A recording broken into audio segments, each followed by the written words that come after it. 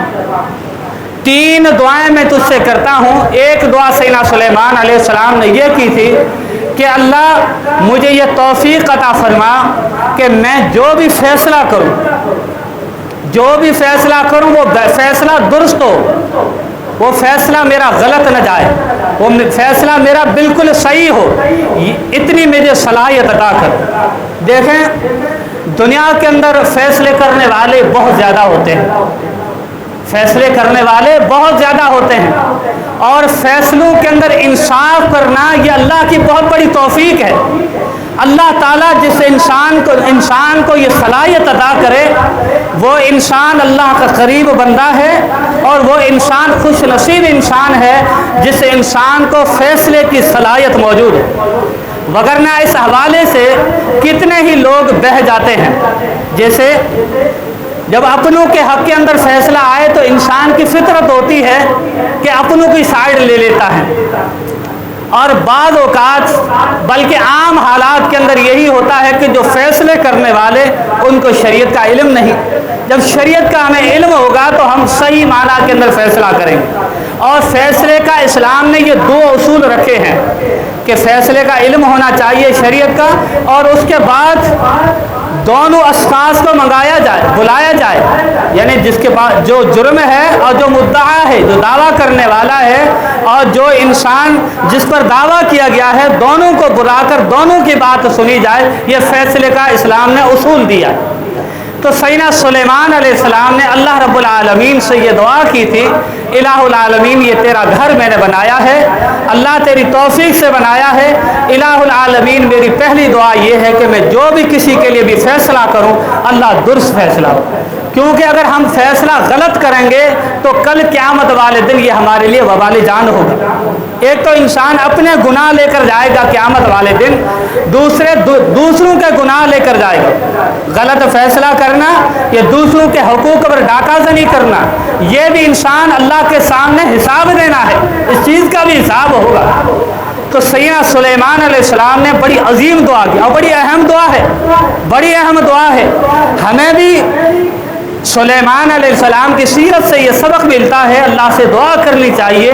کہ اللہ جب بھی کب بات آئے، جب بھی کوئی فیصلہ آئے تو اللہ ہمیں توفیق دینا کہ حق بات کہیں ہم، اور درست ہمارا فیصلہ ہو، وہ فیصلہ ہو جس پر اللہ کو راضی ہو جائے، تیری رضا ہو۔ تو سلیمان علیہ السلام نے پہلی دعا اللہ سے یہ کی تھی، مسجد اقصی بنانے کے بعد سلیمان علیہ السلام کی یہ پہلی دعا تھی۔ اور دوسری دعا سلیمان علیہ السلام کی یہ تھی کہ الہ العالمین اس زمین کی دھرتی پر مجھے ایسی بادشاہی عطا کرنا، ایسی بادشاہی نہ کسی کو دی ہو نہ کسی کو دی جائے، یعنی ایسی بادشاہی۔ واقعی سلیمان علیہ السلام کی یہ دوسری بھی دعا قبول ہوئی۔ اللہ رب العالمین نے سلیمان علیہ السلام کو ایسی عظیم بادشاہی دی کہ ہوائیں دی ان کے ماتحت چلنے والی، پرندوں کی زبانیں جاننے والے اور پہاڑوں کی زبانیں جاننے والے، اور بڑی عظیم ان کو اللہ تعالیٰ نے بادشاہی دی تھی۔ اور بادشاہ بننے کے باوجود بھی اللہ تعالیٰ کا بے حد شکر کرنے والے تھے سیدنا سلیمان علیہ السلام۔ یہ دو دعائیں۔ اور تیسری دعا کیا کی تھی کہ الہ العالمین میں نے مسجد اقصی بنا دی، اللہ میں نے تعمیر کر دی، میں نے جو مجھے تو نے حکم دیا تھا اس حکم کی پاسداری کرتے ہوئے میں نے تعمیر کر دی۔ اللہ میں تیری ذات سے یہ دعا کرتا ہوں، الہ العالمین جو شخص اس مسجد کے اندر نماز پڑھنے کے لیے آئے، اللہ اس کے گناہوں کو اس طرح مٹا کر ختم کر دینا جس طرح ماں نے چھوٹے بچے کو آج جنا ہے، چھوٹے بچے کو آج جنا ہے۔ اللہ کے نبی صلی اللہ علیہ وسلم نے فرمایا کہ سلیمان علیہ السلام کی دو دعائیں اللہ نے قبول کی، اور یہ تیسری دعا بھی میری اللہ کی ذات سے امید ہے کہ اللہ تعالیٰ نے تیسری بھی سلیمان علیہ السلام کی دعا کو قبول کر لیا، تیسری بھی دعا کو۔ تو یہ بات ہمیں معلوم ہوئی کہ مسجد اقصی کے اندر نماز پڑھنے کی اہمیت اور اس کی فضیلت یہ ہے کہ جو شخص اس مسجد کے اندر نماز پڑھتا ہے اللہ رب العالمین اس کے گناہوں کو اس طرح مٹا کر ختم کر دیتا ہے جس طرح اس کی ماں نے اسے آج جنا ہے، اس کی ماں نے اسے آج جنا ہے۔ مسند حاکم کی روایت ہے، اللہ کے نبی نے فرمایا کہ مسجد اقصی کے اندر ایک نماز پڑھنا دوسری مساجد یعنی مسجد نبویہ اور مسجد حرام سے ہٹ کر عامی دوسری مساجد کے اندر نماز پڑھنے سے 250 نمازیں زیادہ اجر ملتا ہے، 250 نمازوں کا زیادہ اجر اللہ تعالیٰ اس انسان کو عطا کرتا ہے جو مسجد اقصی کے اندر نماز پڑھتا ہے۔ یہ اہمیت ہے مسجد اقصی کی، اس کی فضیلت ہے۔ اور یہ سرزمین یہ پرسکون اور پر اطمینان یہ سرزمین ہے۔ سیدنا مریم علیہ السلام اور سیدنا عیسیٰ علیہ السلام کے بارے میں اللہ رب العالمین نے سورہ مومنون کے اندر ارشاد فرمایا وَجَعَلْنَا ابْنَ مَرْيَمَ وَأُمَّهُ آیَةً وَآوَيْنَاهُمَا إِلَىٰ رَبْوَةٍ ذَاتِ قَرَارٍ وَمَعِینٍ۔ فرمایا کہ اللہ رب العالمین نے فرمایا کہ ہم نے عیسیٰ علیہ السلام جو کہ سیدہ مریم علیہ السلام کے بیٹے تھے اور اس کی والدہ کو لوگوں کے لیے نشانی بنا دیا۔ نشانی کیسے؟ جیسے اللہ تعالیٰ نے آدم علیہ السلام کو بغیر ماں اور باپ کے پیدا کیا، اور سیدہ حوا علیہ السلام کو بغیر ماں کے اللہ نے پیدا کیا، یہ ایک بہت بڑی نشانی ہے، اللہ کی قدرت کی ایک بہت بڑی نشانی ہے۔ تو اس طرح اللہ رب العالمین نے سیدنا عیسیٰ علیہ السلام کو بغیر باپ کے پیدا کیا۔ اللہ کا قرآن کہتا ہے کہ یہ بہت بڑی نشانی ہے، فرمائے کہ وَآوَيْنَاهُمَا إِلَىٰ رَبْوَةٍ ذَاتِ قَرَارٍ وَمَعِينٍ، ہم نے ان کو جگہ دی، ان کو ٹھکانے دیا ایک ٹیلے کے پاس۔ یہ ٹیلہ بیت المقدس ہے، یہ ٹیلہ مسجد اقصیٰ کے ساتھ بیت المقدس کی سرزمین ہے۔ یہ اللہ رب العالمین نے فرمایا ہم نے اس کو پرسکون اور پر اطمینان بنایا، ہر وقت اللہ تعالیٰ کی رحمتوں کا نزول وہاں پر ہوتا ہے، اور وہاں پر اللہ تعالیٰ نے ان کے لیے ومعین چشمے جاری کر دیے تھے، چشمے جاری کر دیے تھے۔ تو یہ بات معلوم ہوئی کہ بیت المقدس کی سرزمین،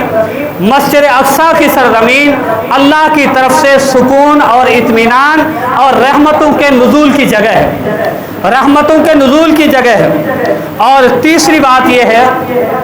یہ بیت المسجد اقصیٰ یہ مسلمانوں کا پہلا قبلہ ہے۔ اللہ کے نبی صلی اللہ علیہ وسلم نے جب مکے سے ہجرت کی مدینہ کی طرف، تو آپ صلی اللہ علیہ وسلم نے 16 سے 17 مہینے بیت المقدس کی طرف منہ کر کے آپ صلی اللہ علیہ وسلم نماز پڑھا کرتے تھے۔ مسلمانوں کا پہلا قبلہ ہے، اور بیت المقدس کی طرف رک کر کے نبی کریم صلی اللہ علیہ وسلم اور صحابہ کرام نماز پڑھا کرتے تھے۔ اللہ کے نبی صلی اللہ علیہ وسلم کے دل کی تمنا یہ تھی کہ اللہ رب العالمین بیت اللہ کو قبلہ بنا دیں، اللہ رب العالمین بیت اللہ کو قبلہ بنا دیں۔ نماز عصر کا ٹائم تھا، تو اللہ کے نبی صلی اللہ علیہ وسلم پر وحی نازل ہوئی کہ آج کے بعد مسلمانوں کا دوسرا قبلہ جو ہے وہ بیت اللہ ہے، مسلمانوں کا دوسرا قبلہ بیت اللہ ہے۔ قد نرا تقلب وجہک فی السماء، کہ اللہ کے نبی ہم نے آپ کو دیکھا کہ آپ بار بار آسمان کی طرف اپنے رخ کو موڑ رہے ہیں، اپنے نظروں کو اٹھا کر دیکھ رہے ہیں کہ آپ یہ چاہتے ہیں کہ بیت اللہ کو قبلہ بنا دیا جائے۔ تو اللہ تعالیٰ نے حکم نازل کر دیا کہ آج کے بعد مسلمانوں کا دوسرا قبلہ جو ہے وہ بیت اللہ ہے۔ نبی صلی اللہ علیہ وسلم نے نماز پڑھائی صحابہ کرام کو، بیت اللہ کی طرف منہ کر کے نماز عصر کا ٹائم تھا، نماز عصر کا ٹائم تھا۔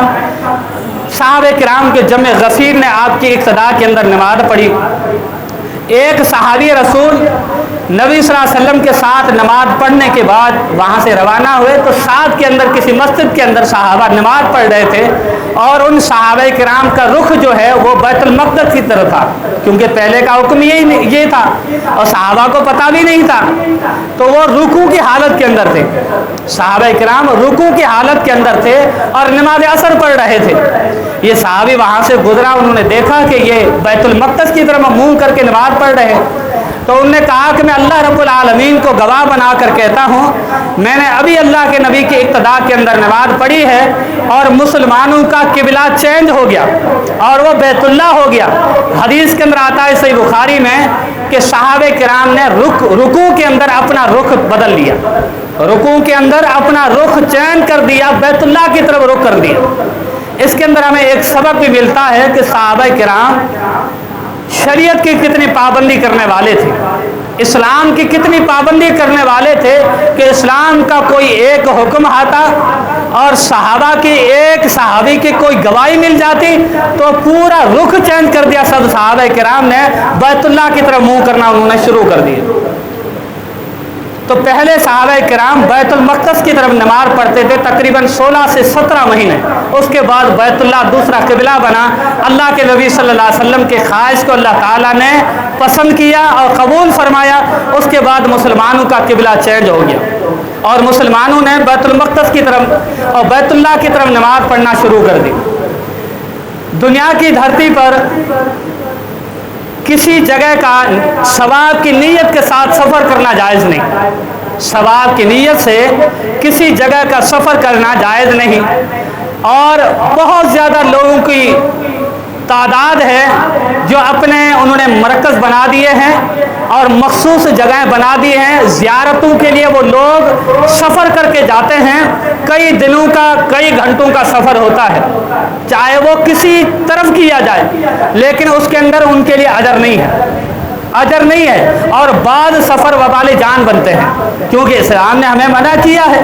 اسلام نے اس کے اندر اجر ہی نہیں بتایا۔ اللہ کے نبی صلی اللہ علیہ وسلم نے فرمایا کہ لا تشد الرحال الا ثلاث مساجد، فرمایا کہ 3 مسجدوں کے علاوہ کسی جگہ کا سفر کرنا اسلام کے اندر جائز نہیں، اسلام کے اندر جائز نہیں۔ آپ نے فرمایا کہ مسجد الحرام ہے، پہلا سفر مسجد حرام کا۔ ایک انسان چاہتا ہے، اس کی دل کی تمنا ہے کہ اللہ کے گھر بیت اللہ کا میں دیدار کروں، اس کا یہ سفر مبارک ہے، اس کا سفر دعاؤں کی قبولیت کا سبب ہے، اس کا سفر قابل شرف ہے، اس کا سفر جو ہے اللہ کی رضا کا سبب ہے کہ وہ شخص اسی نیت کے ساتھ جا رہا ہے کہ بیت اللہ کا دیدار کروں گا، مسجد حرام کا دیدار کروں گا، اور یہ اسلام کے احکامات کے مطابق یہ سفر ہے۔ اللہ تعالیٰ اس سفر سے راضی بھی ہیں، اور اللہ اس کے لیے اجر رکھا ہے اللہ رب العالمین نے۔ اور دوسرا سفر اللہ کے نبی نے فرمایا کہ وہ مسجدی، میری مسجد، وہ مسجد الرسول صلی اللہ علیہ وسلم، اللہ کے نبی صلی اللہ علیہ وسلم کی مسجد، مسجد نبوی، مسجد نبوی کی طرف بھی سفر کرنا اسلام نے یہ حکم دیا ہے، اور کر سکتے ہیں وہاں پر جا کر نماز پڑھیں، مسجد نبوی کا دیدار کریں۔ اللہ کے رسول صلی اللہ علیہ وسلم نے ایک عرصہ وہاں پر نمازیں پڑھی ہیں، اور باعث اجر ہے وہاں پر نماز پڑھنا۔ اور تیسرا اللہ کے نبی نے فرمایا کہ وہ مسجد الاقصی، مسجد اقصی کی طرف سفر کرنا اسلام نے یہ حکم دیا ہے۔ ان 3 مساجد کے علاوہ کہیں کا سفر اسلام نے حکم نہیں دیا، اسلام نے حکم نہیں دیا۔ اور ایک اور بات، اللہ کے نبی صلی اللہ علیہ وسلم کو جب معراج کرایا گیا تو نبی کریم صلی اللہ علیہ وسلم کو مسجد حرام سے مسجد اقصی، اور مسجد اقصی سے 7 آسمانوں کی سیر، اور اس کے بعد اسی مسجد اقصی کے اندر اللہ کے نبی صلی اللہ علیہ وسلم نے انبیاء کی امامت کروائی، انبیاء کی امامت کروائی۔ 15واں سپارہ سورہ بنی اسرائیل کے اندر اللہ تعالیٰ کا یہ فرمان موجود ہے، سبحان الذی اسریٰ بعبدہ لیلا من المسجد الحرام الی المسجد الاقصی الذی بارکنا حولہ لنریہ من آیاتنا انہ هو السمیع البصیر۔ فرمایا کہ پاک ہے وہ ذات جس نے اپنے محبوب محمد رسول اللہ صلی اللہ علیہ وسلم کو معراج کرائی، اپنے بندے کو۔ یہاں پر عبد کا لفظ استعمال ہوا ہے اللہ کے رسول صلی اللہ علیہ وسلم کے لیے کہ اپنے بندے کو اللہ تعالیٰ نے معراج کرائی، اسراء کرایا، لیلتاً، ایک رات کے ایک حصے میں، من المسجد الحرام الی المسجد الاقصی، مسجد حرام سے مسجد اقصی کی طرف، وہاں سے 7 آسمان اور جنت کا دیدار اور ان کی کچھ نعمتیں دکھائی گئی۔ اللہ کے نبی صلی اللہ علیہ وسلم پھر واپس آئے، اور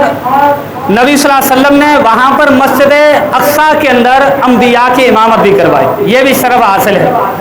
نبی صلی اللہ علیہ وسلم فرماتے ہیں جبریل امین میرے پاس ایک جانور کو لائے جو کہ فوق الحمار دون البغل، گدھے سے بڑا تھا اور خچر سے چھوٹا جانور تھا، اور وہ جانور جس کو براق کہا جاتا ہے، براق لفظ عربی کا ہے، اس کی یہ برق سے نکلا ہے۔ برق آسمانی بجلی کو بھی کہتے ہیں، اور اس لائٹ کو بھی برق کہا جاتا ہے، اور اس کا پاور سیکنڈوں کے اندر جاتا ہے۔ آسمانی جب بجلی گرتی ہے تو سیکنڈوں کے اندر وہ وار کرتی ہے، اتنی تیزی سے چلتی ہے۔ یہ براق جانور ایک قدم اٹھا کر دوسرا جہاں پہ قدم رکھتا تھا، جہاں تک اس کی نظر جاتی تھی وہاں پر اس کا دوسرا قدم ہوتا تھا، اتنا تیزی کے ساتھ یہ جانور چلنے والا تھا۔ انس بن مالک بیان کرتے ہیں جب اللہ کے نبی صلی اللہ علیہ وسلم کے لیے جانور پیش کیا گیا، جب آپ صلی اللہ علیہ وسلم اس جانور پر سوار ہوئے تو اس نے سختی دکھائی۔ جبریل امین نے کہا کہ براق تو ایسے شخص سے سختی دکھاتا ہے جس شخص کا مقام اس دھرتی پر سب سے زیادہ ہے پوری انسانیت کے اندر۔ حدیث کے اندر آتا ہے جب اللہ کے نبی صلی اللہ علیہ وسلم براق پر پہلی مرتبہ جب سوار ہوئے تو براق سے، اس جانور سے پسینہ چھوٹنا شروع ہو گیا، یعنی اتنا ہیبت اللہ کے نبی صلی اللہ علیہ وسلم، اتنی ہیبت آپ صلی اللہ علیہ وسلم کی۔ اور اس کے بعد اللہ کے نبی صلی اللہ علیہ وسلم فرماتے ہیں میں نے وہاں پر اس سواری کو باندھا یربط بہ الانبیاء، جہاں پر تمام نبیوں نے